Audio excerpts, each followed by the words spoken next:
If something happens to me, please don't let it be for nothing. Those were the last words Rachel Ellison ever posted online. Within 72 hours, she was gone. Her car was found at the edge of a forest road in Ashford, Oregon. Doors unlocked, purse inside, driver's seat pushed too far back for her to have driven it. No sign of a struggle, no sign of Rachel. Only a faint handprint on the inside of the driver's window. It was the kind of mystery that gripped the entire Pacific Northwest.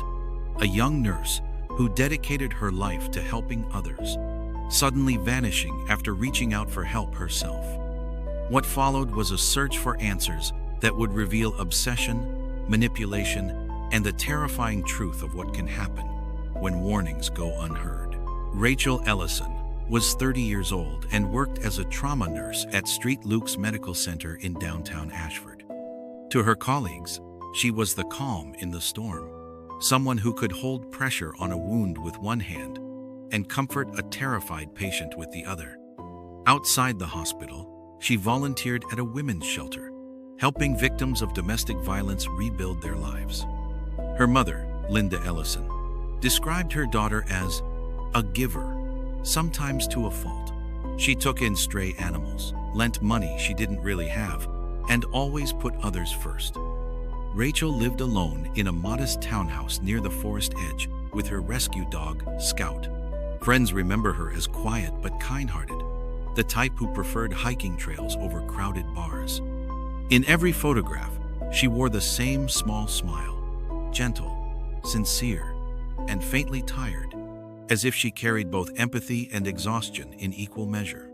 That compassion drew people to her, and it also drew him.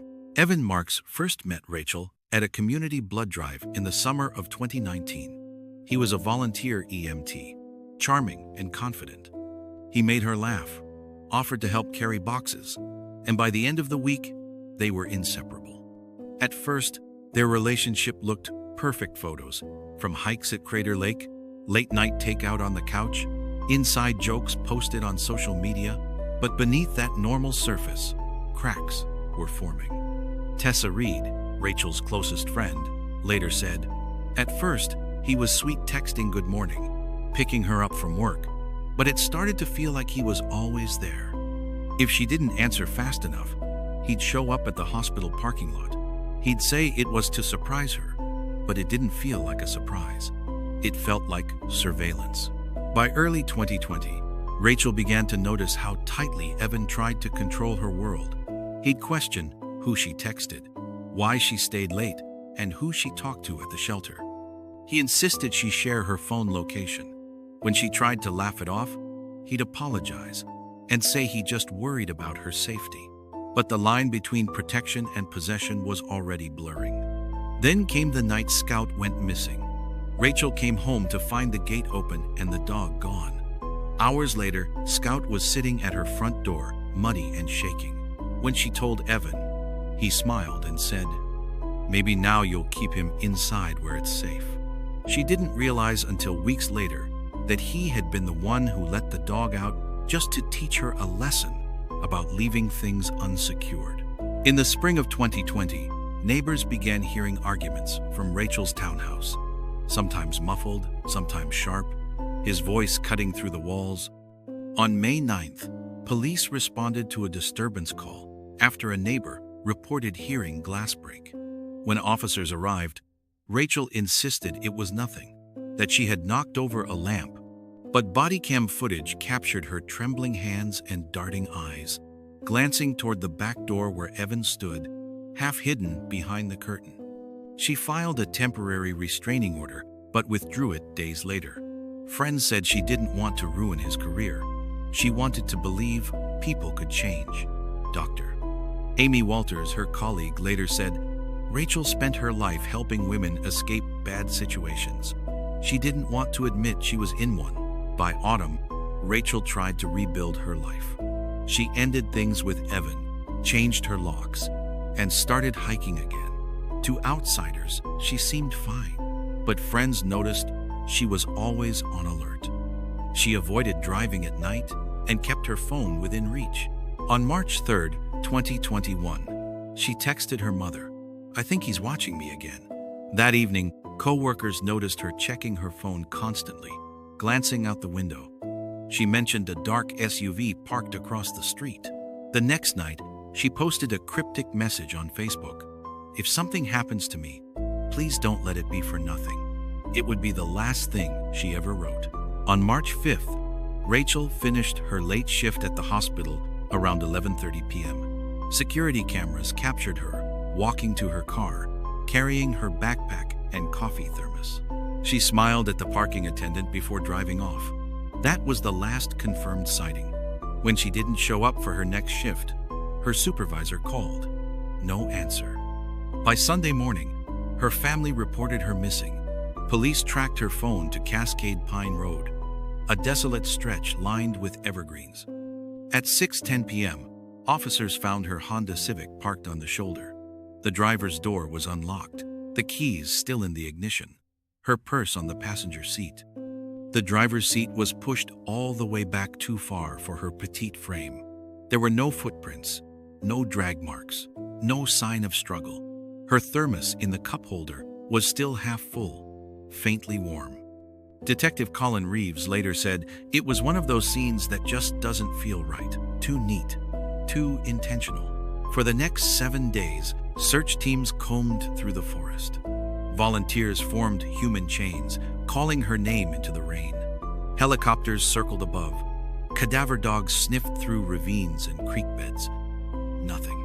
Then, a week later, a hiker found a smashed cell phone in the mud 2 miles from where her car had been discovered. The screen was shattered, and the SIM card was missing. Forensics confirmed it was Rachel's. Near a barbed wire fence along an abandoned logging road, searchers found a torn piece of blue fabric, the same shade as the sweater she'd worn that night. Blood traces on the fabric matched Rachel's DNA. The search turned from rescue to recovery.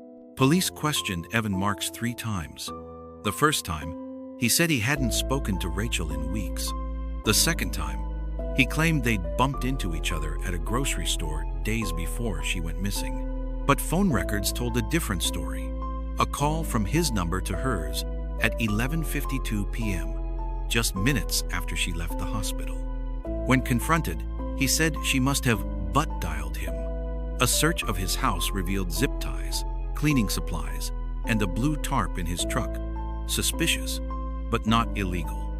Surveillance footage captured a dark SUV heading toward Cascade Pine Road around midnight. Evan drove a dark gray Jeep Cherokee. "Half the town drives Jeeps," he told detectives.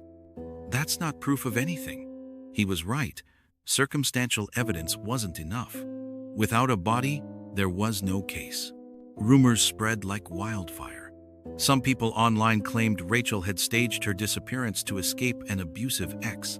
Others believed Evan had help. Her family refused to accept that she would leave willingly. She wouldn't abandon her dog, her sister Megan said. Scout was her child. Then came the witness, a night shift worker at a nearby mill, who told police he saw 2 people arguing near a dark SUV around midnight. "I thought it was just a couple fighting," he said quietly. "I see that all the time." That statement haunted investigators. What if that moment was the last time anyone saw Rachel alive? 2 months later, detectives uncovered Evan's disturbing past. He had prior restraining orders in 2 other states, both involving ex-girlfriends who accused him of stalking and violence. One woman, Cara Dunn, had disappeared for 3 days in 2016 before being found injured but alive. She claimed Evan locked her in a remote cabin to teach her a lesson. He served only 6 months after a plea deal. That history never showed up on Oregon's EMT background checks. If we'd known then what we know now, Detective Reeves said, maybe Rachel would still be alive. Then in June 2021, a break. 2 fishermen on the South Fork River found a backpack floating near the bank. Inside were Rachel's wallet, hospital badge, and a plastic bag containing a folded note. The ink had bled, but one sentence remained legible. "I didn't think he'd follow me here." Forensic analysis confirmed it was Rachel's handwriting. There were no fingerprints but hers. Investigators believed the bag had been tossed into the river long after she disappeared, perhaps to mislead searchers. The discovery reignited public pressure, but still, no body meant no arrest.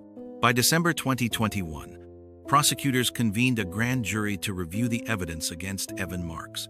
They declined to indict. Insufficient evidence, the statement read. Evan moved to Idaho shortly after.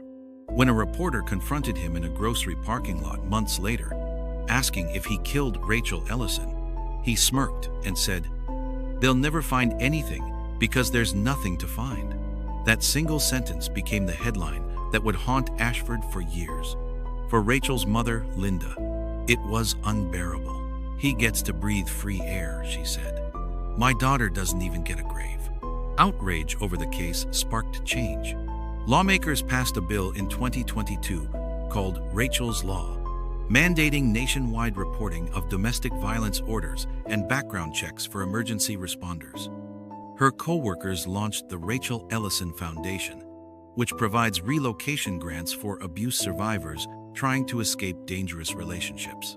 At the shelter where she once volunteered, a plaque now reads, "For Rachel Ellison, who helped others find safety, even when she could not." 2 years later, in August 2023, a wildfire tore through the Cascade Pine Forest. After the blaze, search crews re-examined the charred ground. Amid the ash, they found a small, silver locket engraved with the initials R.E. Inside was a photo of Rachel holding Scout, and beneath it, a fragment of human bone. Forensic testing identified partial mitochondrial DNA, consistent with Rachel's maternal line. Though the results weren't conclusive enough for a death certificate, investigators classified the case as a presumed homicide. But legally, Rachel Ellison is still missing. What makes her story so haunting isn't just that she vanished. It's that she did everything victims are told to do. She left. She filed reports. She told her friends. She asked for help. And still, no one reached her in time. Her mother says those words every March 5th when people gather at Cascade Pine Road, lighting candles where her car was found. "Rachel helped everyone," she says. When she finally asked for help, no one listened fast enough. That's what breaks me. As of today, no one has been charged in connection with her disappearance. Evan Marks lives under a new name in another state. Detectives still receive occasional tips, some credible, most not. But for those who knew Rachel, closure doesn't come from verdicts. It comes from awareness, from the laws changed in her name, from the women she continues to save through her story. What really happened on that rain-soaked road remains unknown. Did she run? Was she taken? Or did she finally stop fighting a battle she knew she couldn't win? Somewhere between those pine trees, the truth is waiting. Rachel's story is a mirror, reflecting how easily cries for help can go unheard until it's too late. Asking for help shouldn't be an act of bravery. It should be met with action. If you found this story powerful, please share your thoughts below. Your comment could reach someone who needs to hear it. Don't forget to like, subscribe, and turn on notifications for more true crime documentaries from Evidence Uncovered. Because behind every story of disappearance is a voice that still deserves to be heard.